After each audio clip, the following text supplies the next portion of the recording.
I think that timing and spacing on your attacking are two of the biggest downfalls in beginners or intermediates trying to grow to the next level. Most of the time, especially if you've been playing the game for a long time, you figure out how to pass the ball well, you figure out how to set the ball well, but this timing and spacing is completely up to you. It takes a little bit of understanding and anticipation, and a lot of people don't like that, especially after they've already done a movement, which for all of us would be the pass.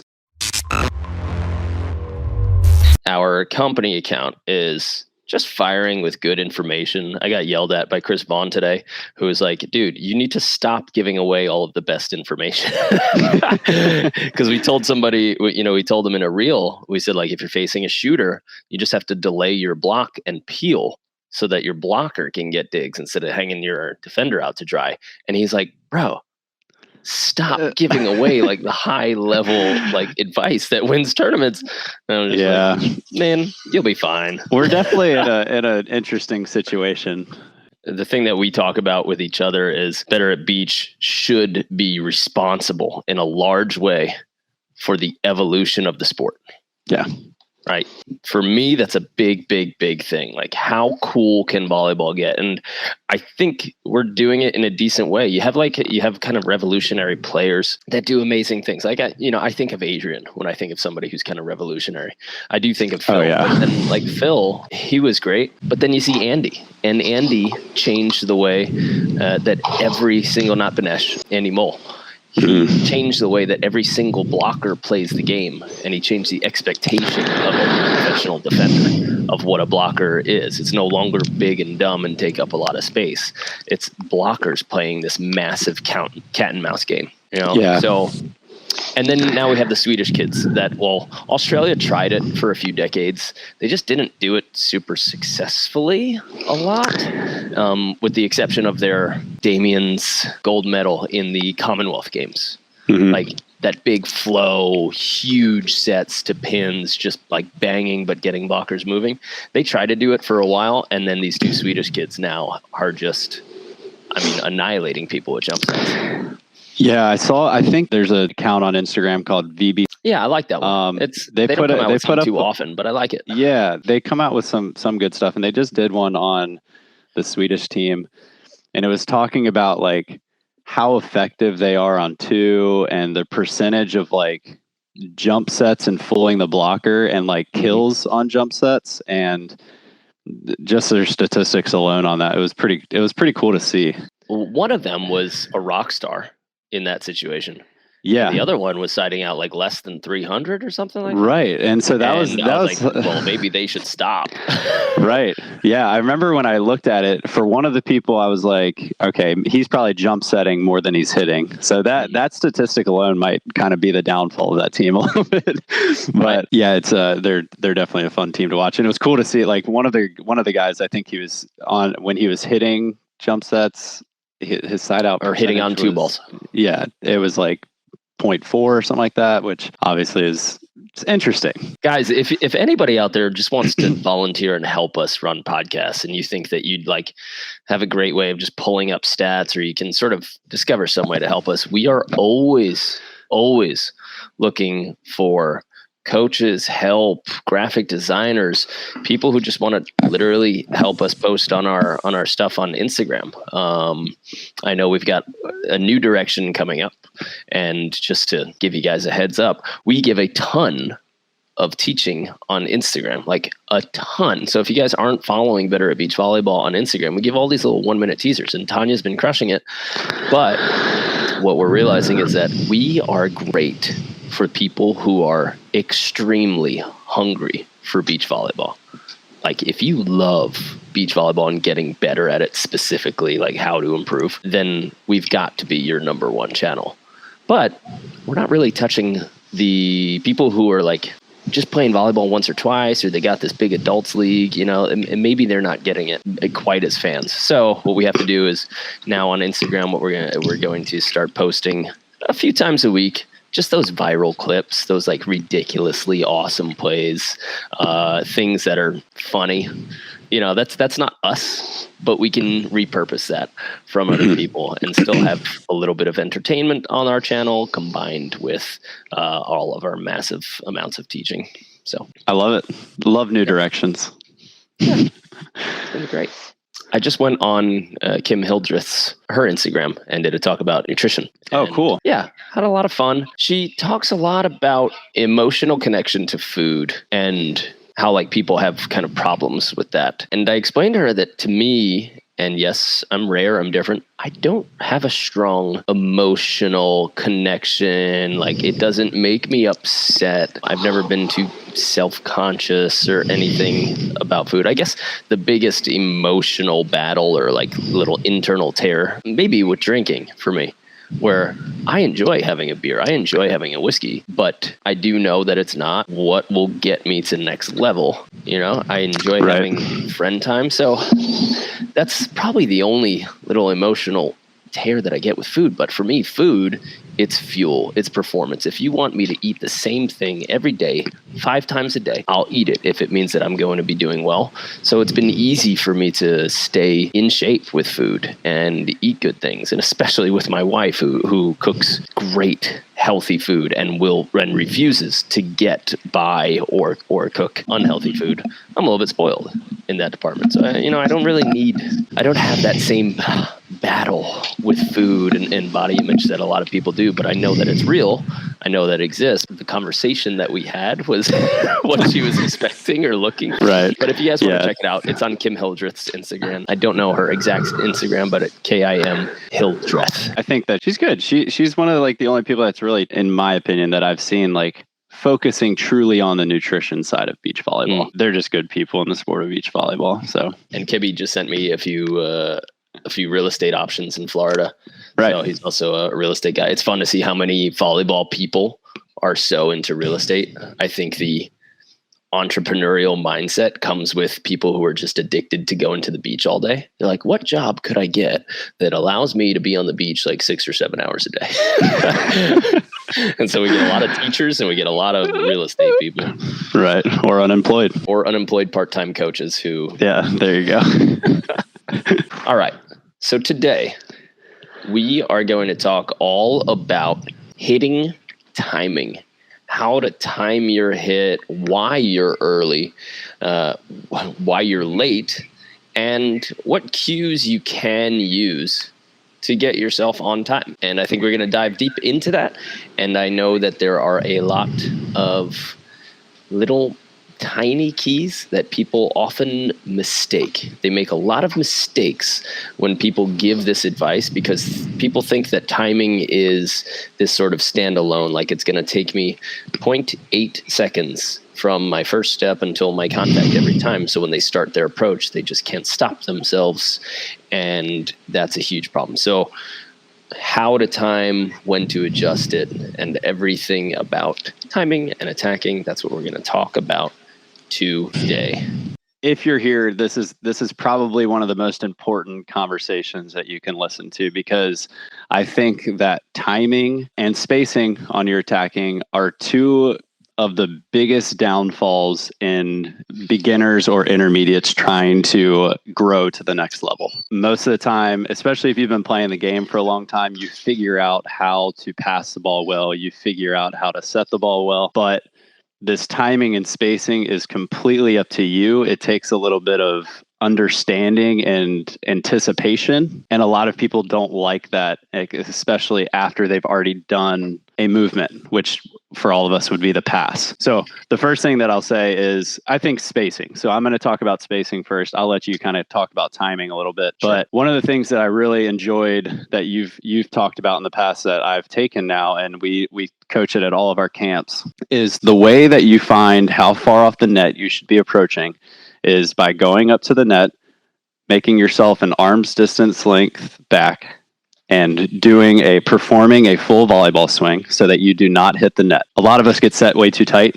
That's a completely different conversation. But if you can find that starting position and then you can turn away from the net and you can do your 4-step approach backwards into the court, then that will allow you to find where you should be starting. I think that this starting position is, on average, I would say is about 3 to 4 feet further than the normal person approaches from the net. Oh man, that's, to me, gross understand. I think people yes. Yeah. Their approach distance, but what that's going to do is it's going to show you that, one, there's a different starting position for a lot of different heights, right? Like if I'm 6'5" and one of my friends is 5'10", then we're going to have different starting positions within the court. So finding that position away from the net is really, really important, because it's going to allow you to know where you should specifically be starting. I call it middle school girl complex. And the only reason I can say that is because I coached middle school girls. Don't go around saying this. It's cool. I can say that. Yeah. I coach little girls. I loved them to death. But one of the things that you see in every single tryout for a middle school girls team is, if they have volleyball knowledge at that point, is they pass the ball and then they run to like the tee of the tent where the 10-foot line meets the sideline. Mm-hmm. And then they throw their hand up in the air and they say, right here. And that's where they start their approach every single time. And you see a lot of beginners or intermediates who have been taught that they need to bump away from the setter. They find that position. But then if you run so close to the net, you're already setting yourself up for failure. Yeah. So I think that one thing that especially when I'm coaching beginners or intermediates or open level players, a lot of open level players have the same exact problem. I have this problem a lot of times when if I feel like I'm messing up in practice on my attacking, most of the time it has to do with my spacing. But after you pass the ball, if you can act like a force field is in front of you, mm-hmm.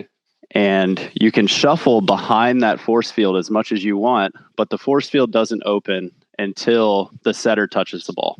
And that kind of gets us into timing. But if you can keep that spacing after you pass the ball until you're looking for that timing step, then that's the first key that I would say is be okay with feeling like you're too far from the net rather than too close to the net. Yeah, I don't know if you want to dive a little bit further into that, but I think that spacing is something we have to talk about before we think about timing. Yeah, no, I absolutely love that. And just going back to how you explained how to find your approach distance, everybody needs to do this. Mm-hmm. Everybody needs to go to the net, stand an arm's distance away, turn around in place, and take a full speed approach with a little broad jump. You have to do that in order to see what you're really working with. And don't do it at half speed. Don't kind of walk through that approach. Take your game full speed approach. Because as soon as you do that, you're blown away by saying, oh man, that was my body that showed me how far I should be.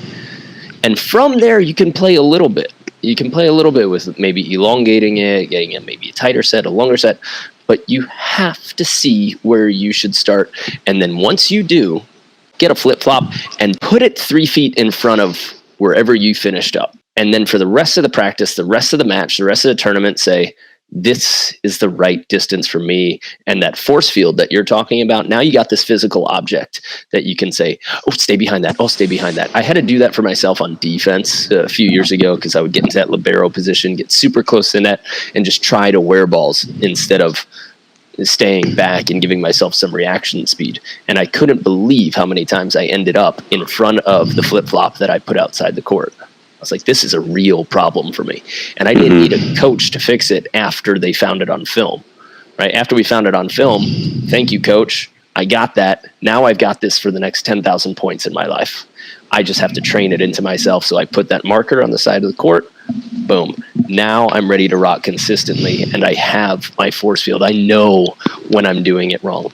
And we make all those sounds at the camps, and we say, well, where are you going? We start flipping out on players because they're charging the net. So yes, 100%. I know we're talking about timing, but if your distancing is off, it will be really difficult for you to embrace timing.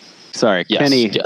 Kenny's already asking a question. Are we talking about indoor or outdoor? This is going to be specifically for outdoor, but it can be transferred to both. If you are running too close to the net in indoor, then it's almost a worse problem. When you're indoor, you're going to be able to broad jump a little bit more, so you can probably increase that spacing rather than decrease. But so, Mark, now keep going. Yeah, indoor approaches are generally longer than beach approaches, but that's only because beach players are moving sand along the way.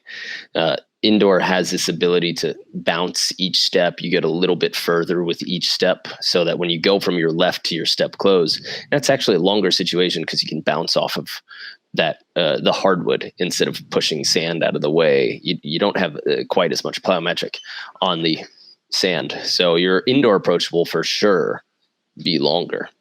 But that doesn't mean that our beach approach is shorter. And I know that sounds really confusing, right? You don't want to say a beach approach is short and an indoor approach is long. Both of them are long, right? But it's a little bit shorter. Yeah. Or indoors a little bit longer. Right. I prefer to get everybody out of the mindset of like small approaches. For the sake of this conversation. Yeah. Okay. So now let's talk about our timing. We're going to take from our education, which was built on the backs of Olympic coaches for 3 decades. The Gold Medal Squared company that runs indoor camps and does a lot of coach education. They educated us in indoor, and Marv Dunphy, Tom Melton, the McLaughlins, like these guys are just geniuses in volleyball coaching. And they teach slow to fast. So when you're starting your approach, you should start out extra slow. It should be controlled. Then each step, so that's your right step. Right step is just hanging out, kind of rolling forward. The right step, the first step of your approach, is like when you're sitting at a stop sign and all you do is you let go of the brake. You're just rolling forward, but there's zero acceleration, right? You could not go faster because you can't press on the accelerator yet. And letting go of that brake allows you to start moving, allows you to start building momentum. And you're also still kind of checking to see if there are cars are coming as you're rolling through, right? That on the right step is just like you checking to see where that set is in the air. Is it left or is it right? Are there cars on my left or are there cars on my right? And how much time do I have to go?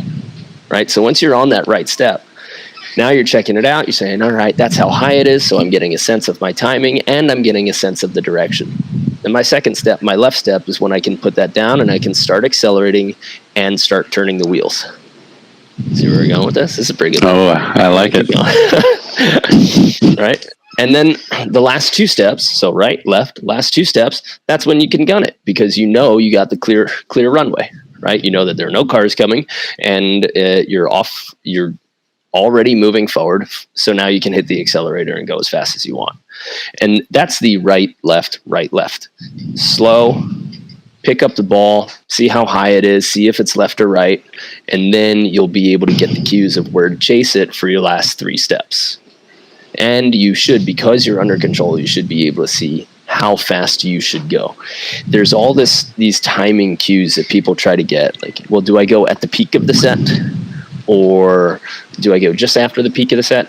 That you can't coach that way because you don't know how high somebody's set is. And everybody prefers a different height set. So it wouldn't make sense really to coach that way. Instead, find yourself controlling and then knowing that you only want to accelerate.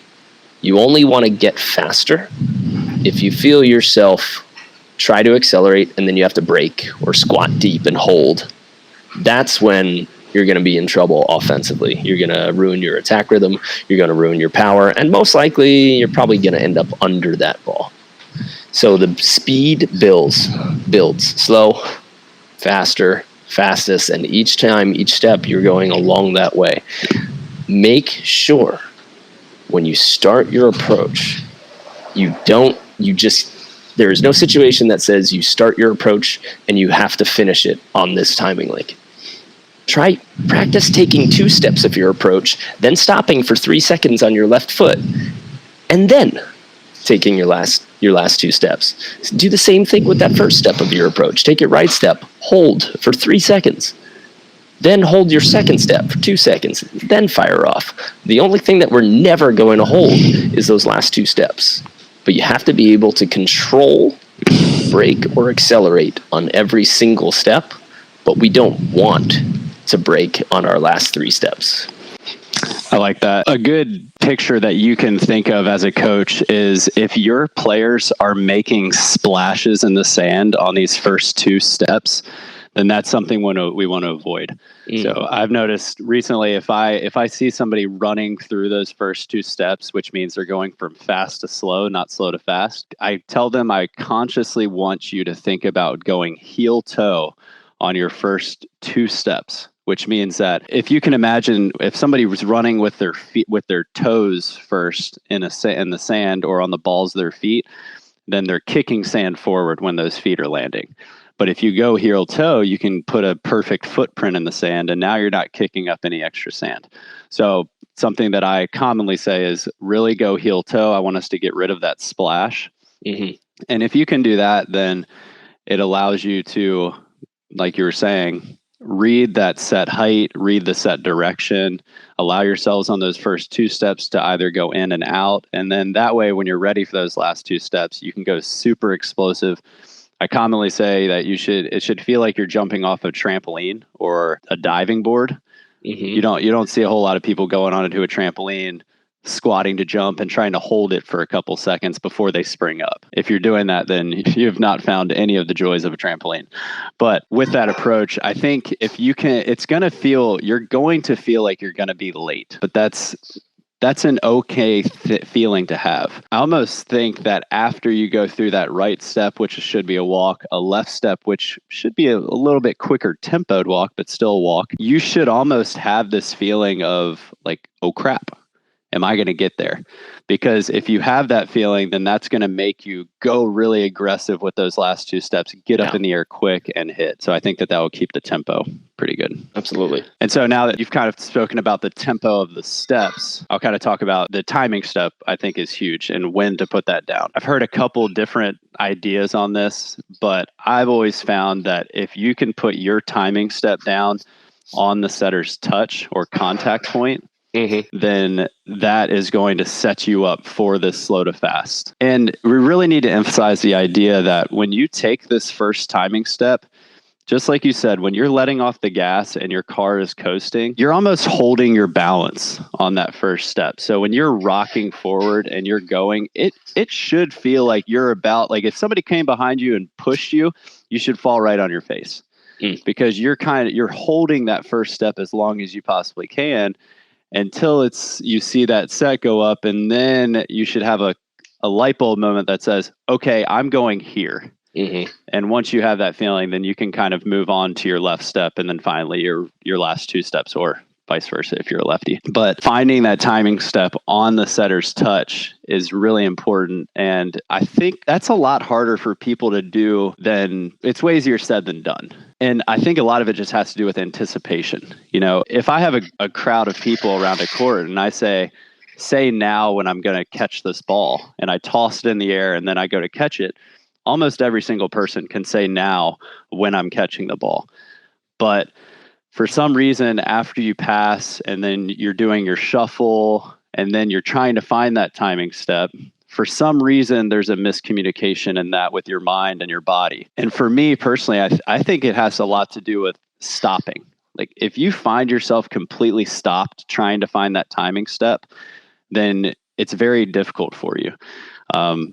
But something that I try to do is after I pass, I shuffle, but it's not completely so that I'm finding my spacing away from my setter. It's more that I can get into rhythm with the play. Yeah, it's a rhythm thing. It's almost like I'm dancing, you know? I'm a big dancer these days. Yeah. But you got it.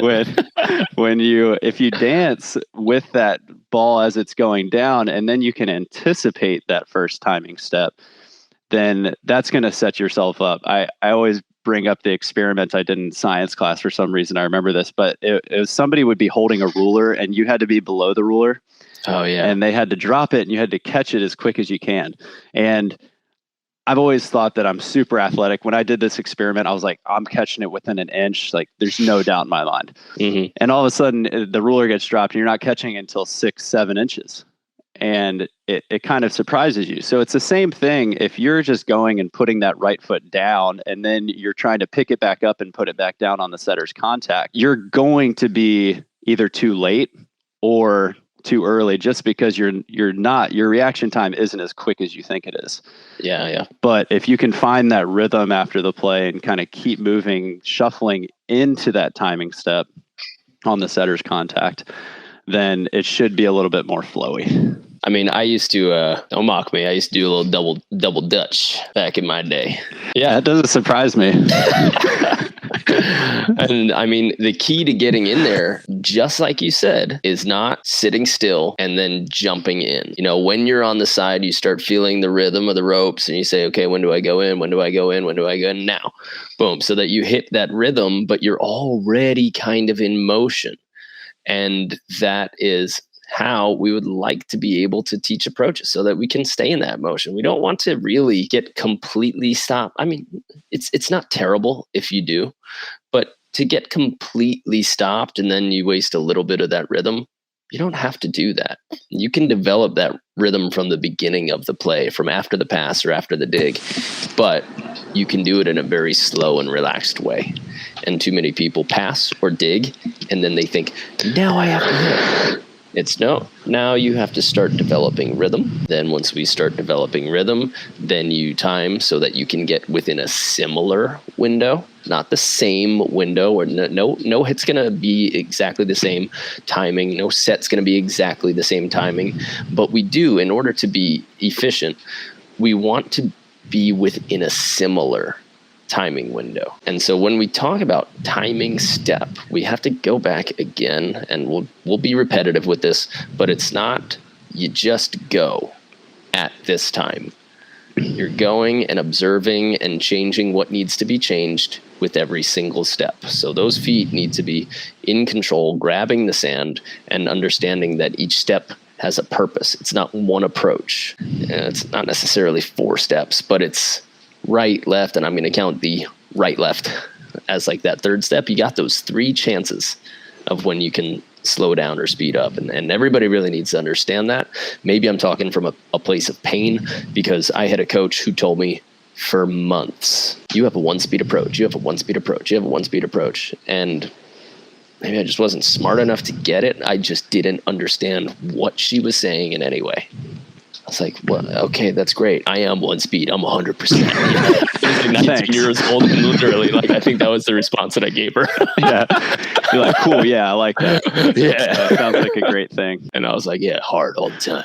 Oh, man. But she couldn't put it in that way. And then it took me probably maybe 3 more years to actually understand that. And that was when I worked with the Scottish coach. Now I'm blanking on his name. Thomas. Yeah. And he got me to understand that I could just hang out for as long as I wanted on my left foot. And then when it was time to go, accelerate to the max.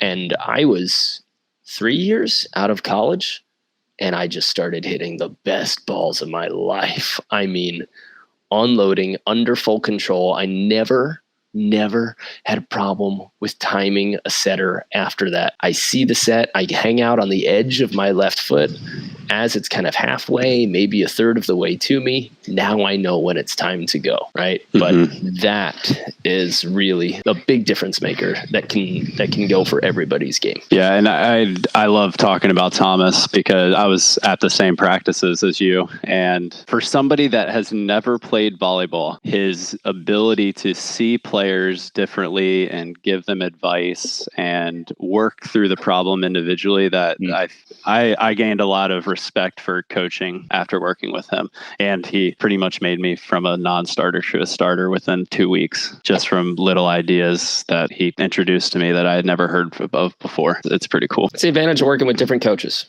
Yes. You get to hear things in a different way.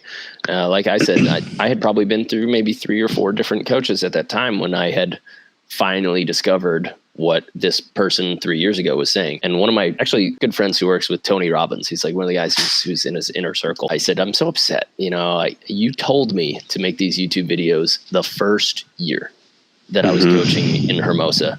And we even filmed 2 of them, and I was awkward and I had no idea what we were doing. And now, 4 or 5 years later, when you came around, that's when we started really knocking them out. And he's like, Mark, you didn't ignore me. We just planted those seeds, and they needed their time to grow and develop. And that's what I think coaches can also continue to bring to their players. It's just that you can say the same thing, just like a great book. You can say or read the same thing at different points in your life, at different points in your career, and it will hit you in an entirely different way.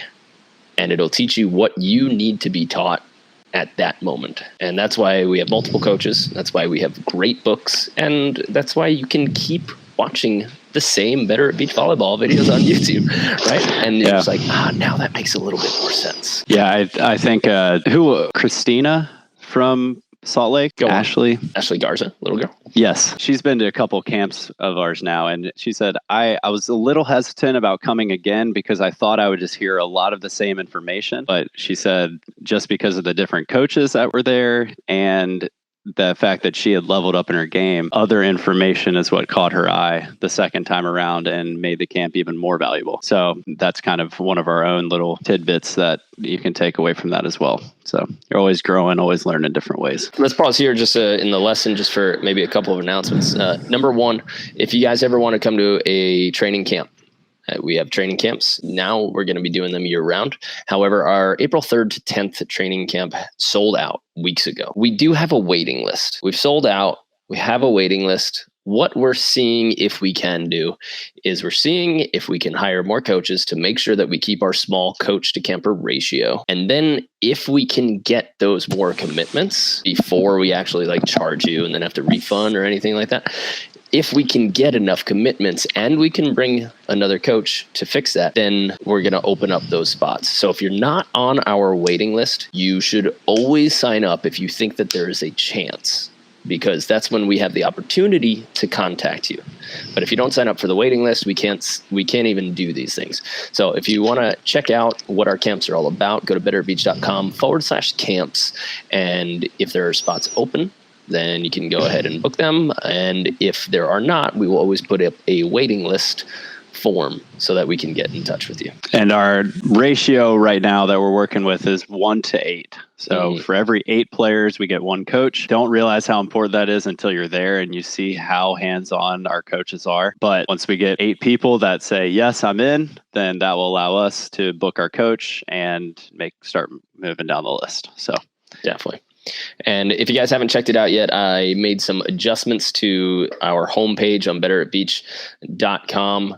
I know that right now we're showing the library of courses, but what we wanted to do is change the homepage so that you can easily access anything that we are offering, because we have classes and private lessons in Hermosa Beach and hopefully another town coming up soon that Brandon doesn't know about yet, but we're telling him afterwards. We also have our clinics, which you can bring us to your hometown or your facility. We're working currently on 4 different weekend clinics. Those are 3 sessions on a Saturday. So we would fly in on Friday night. Maybe we have the opportunity for private training, but then we run 7.5 hours of training on Saturday. This can be your backyard court. This can be a real facility, but we just need a minimum of 12 full day commitments. And you can check those out, or you could get on the list at betteratbeach.com/clinics. But more importantly, what you can find now is all of our courses. We've made it easy to find all of our courses, and you can buy a standalone recorded course and go through it at your own rate, or you can join our Beach Volleyball Mastery program where we take you through the courses. And we coach you twice a week. You have a private Facebook group. You get to post all of your videos of your drills, of your workouts. Currently, everybody's going through our 60-day max vertical program. So everybody's posting workout videos in our group, and we're going in there and critiquing them and showing them what you need to do in order to fix your technique, or move ahead to the next level. So if you want just the standalone recorded course, that's cool. That's available. Check out the homepage. You'll be able to find it. If you want us to actively coach you and tell you about your game, and you can post videos on your technique, your strategy, your matches, your practices, this is where you're getting the absolute soup de jour for beach volleyball. You're getting all of the courses, all the techniques, everything that we teach, plus we're coaching you live through videos, and you can always post everything on the Facebook group, and that's when we go in with comments and we actually say, hey, work on this. But that's all available. So if you guys want to check out the new homepage, betteratbeach.com. April camps are sold out. Clinics, you guys can always get in touch with us, and that's it. Just make sure you guys are on our email list. Yeah, so and I actually had a couple of people here in Hermosa that are from San Francisco. We're getting ready to go to San Francisco at the end of the month. If you are wondering if we're already coming to a specific area near you, make sure you go onto our clinics tag at the top of our homepage, and it'll show you what we currently have booked out. So you can find the weekends that are already taken.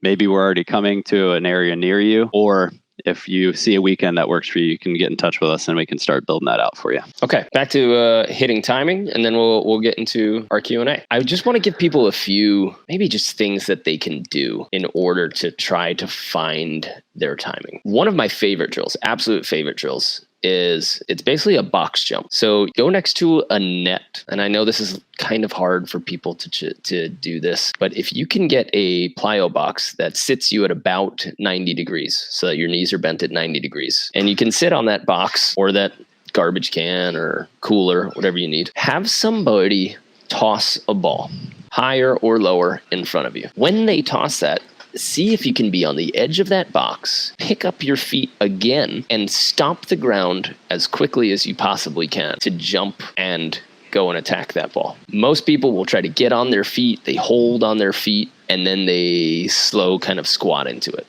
The key is to have your feet, when you have that final impact of your feet, on the ground for as short amount of time as possible, so that you learn how to explode and when it's right to explode, because you have to be able to hit the ground with the shortest amount of time possible in order to do this drill properly. So I sit on the edge of the box, right?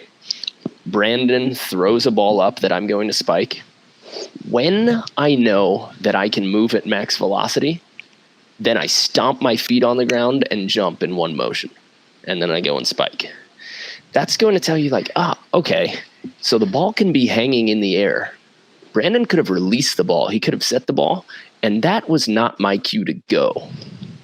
My cue to go is when I can explode onto the ball. So that's one of the drills that we really, really, really like, is to be able to do that. You can also then convert this. Once you're done with that box, have somebody balanced on their left foot. I'm not a huge fan of complete balance on the left foot, but I do like to have maybe 2% of your weight on your right foot. Okay. Your knee should be over your toe because you should already be in your acceleration pattern. So you should be leaning forward, getting a little bit of pressure so that your knee is going over your toe and you've got that big forward lean. And then do the exact same drill. Coach, toss but fake toss. Try to get that player to move based on what you're doing when they should be just finding the timing in the air. So we do this a lot where we hold the ball, we put a player on their left foot, and we say, okay, you're going to go only when you can go fast. Ready? And then you fake a toss and they immediately start going because your arms moved. Instead, they should be waiting to see the ball in the air. Then when they know it's their time to go, probably after the peak, just after the peak on the way down, that's when players can really accelerate, right? But the higher the set, the longer you're going to wait after the peak to go and attack that ball. So this drill becomes very important, understanding that the ball can be in the air and you're not yet in an acceleration pattern in any way. That has to be included in your drill repertoire if you're working on your timing. Yeah, I think depending on your skill level too, you can even make that slower as well. And instead of being a hit, trying to catch the ball at your optimal height. Sometimes if I'm working with someone and we're doing one of these drills, I'll just say, I want you to act like you're getting a rebound in basketball. I want you to get off those last 2 steps. I want you to jump, and I want you to try to touch this ball as high as you possibly can. I think that kind of gives them the idea of waiting and then still exploding up and contacting that ball as high as they possibly can. I also, when I'm coaching this, and I think if you're listening and you're a coach, tell your players that you do not want them hitting 100% when they're doing this type of drill. Tell them to think about having a high contact first. Personally, for me, I don't even care if they're hitting. Sometimes I just want them to get a full extension on their right arm if they're a right arm attacker. And if they do an open hand tip, even though it's illegal in beach volleyball, they're at least getting the idea that they need to be contacting this ball as high as they can.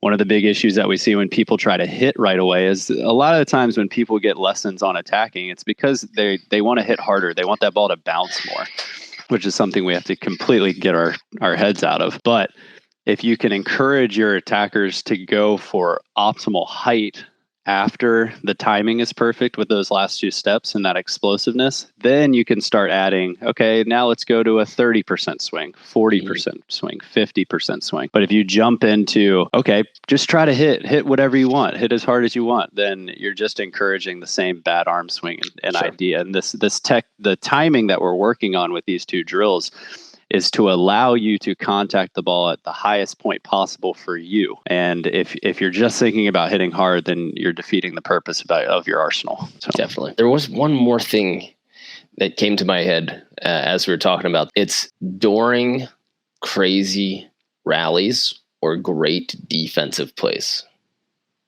Right? Oh. Everybody... It's funny because on stadium court, you always hear the increase of volume with every dig, right? And that, like, the endorphins that come being on center court when everybody in the stands is just starting to scream a little bit louder, oh, oh, oh, and it's like, how high pitched can the audience get, you know? But when that happens, that gets everybody more excited, especially the people on the court. You get so fired up and you're like, yes, yes, yes. And like, you start saying it faster, even in your mind, you start saying it faster. Instead of every dig, every pass is a complete reset button. Your emotion has to reset, your heart rate should reset, your breathing, and the speed of your body, the speed of your steps. But most players let the excitement of that dig, and especially repeated digs, makes them go faster and faster and faster and faster. So when you get a dig, the first thing you should do, and this might sound crazy to me, is stand up. Don't dig and approach. Don't dig and want to hit. Dig and stand up. Breathe. Figure out how to control your timing on the next ball. But everybody just digs and like, now I hit. No. It's dig, stand up, or chill. Then start understanding timing. But you have to hit that reset button as soon as you get the dig, as soon as you get the pass, so that you can separate your dig and the excitement of the play from your attack. Because you make a great dig and then you're going to spoil it completely by just charging the net because you're so fired up. And you think that the next step after dig is smash, right? And it's just got to be wait. And we had Casey Patterson. If you guys take a look at our YouTube channel, Casey Patterson took us through a run through of his win in Manhattan Beach.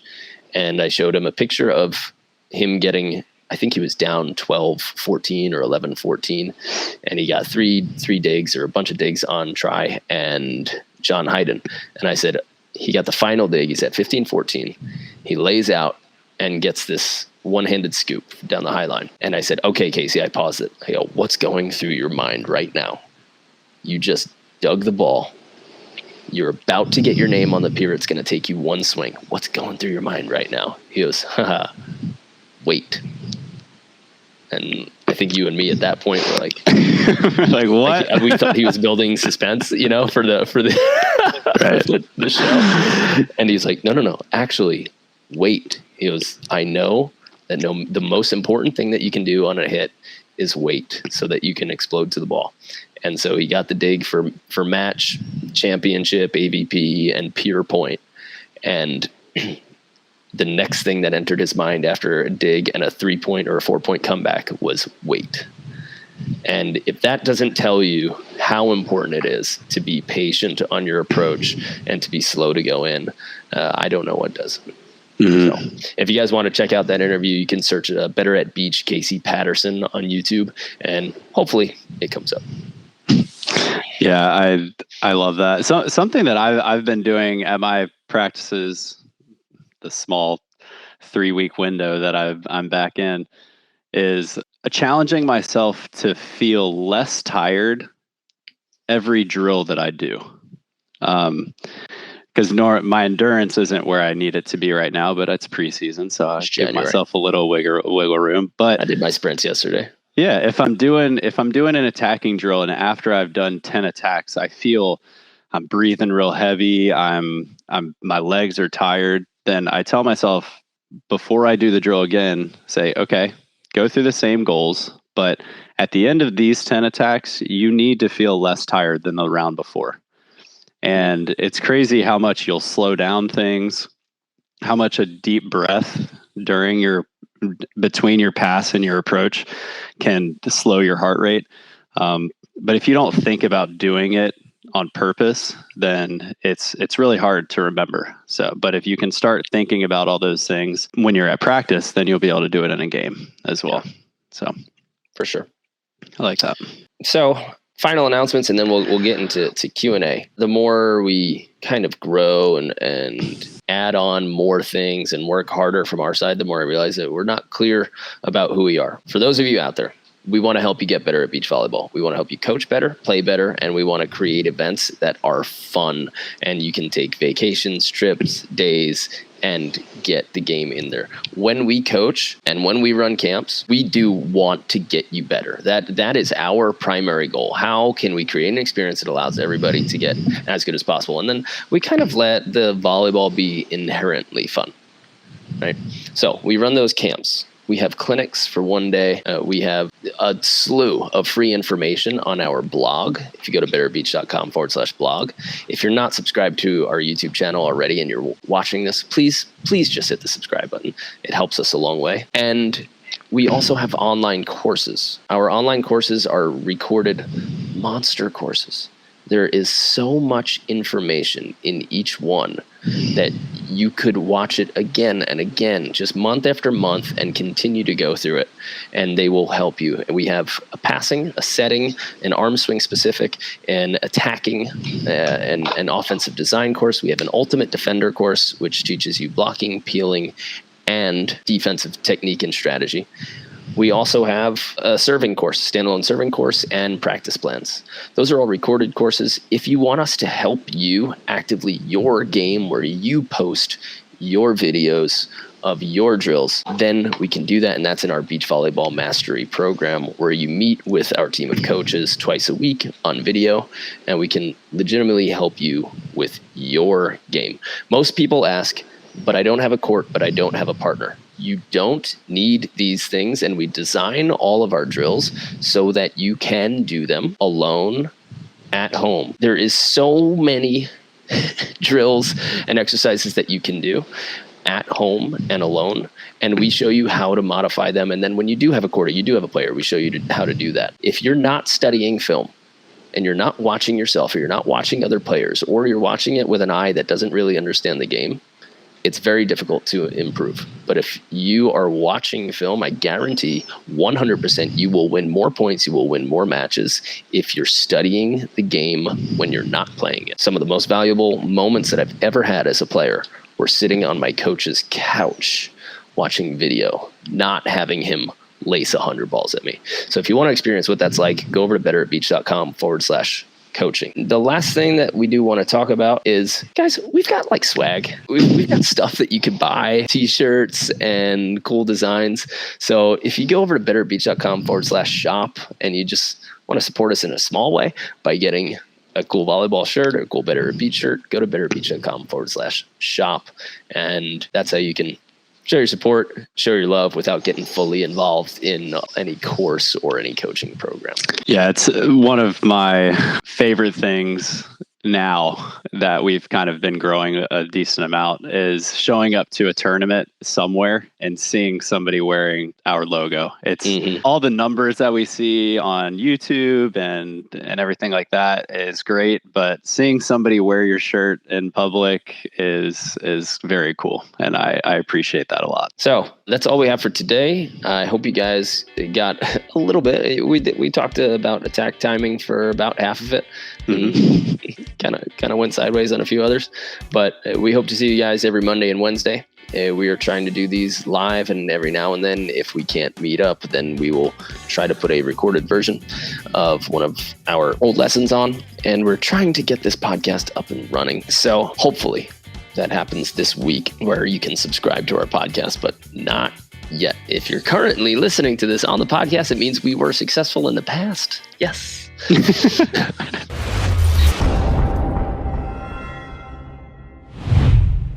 I'll start right at the top. Looks like Gwen Noel,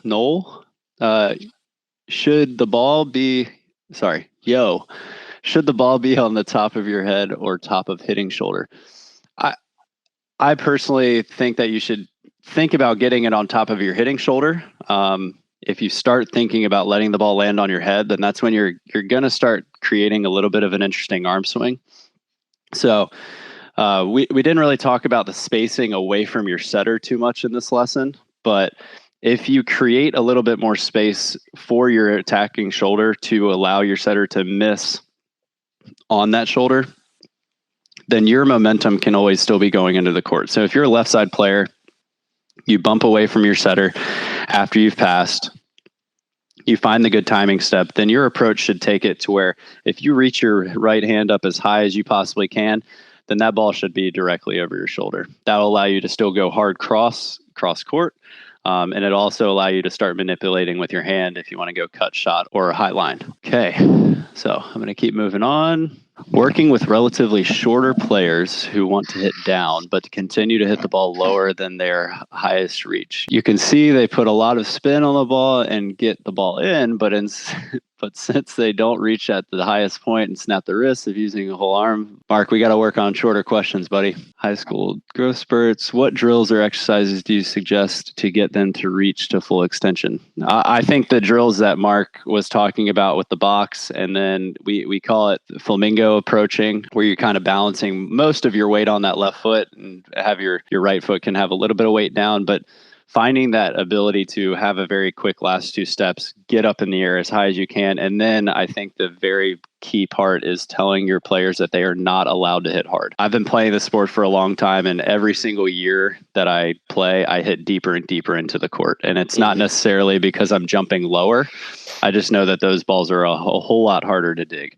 So and block. Once you get to a certain level, if you're trying to bounce balls, it turns from being a very fun event to a very disturbing memory. So just keep encouraging your players to miss deep or hit deep into the court, back thirds, side thirds, stuff like that. Okay. I'm down to Raul Mayers.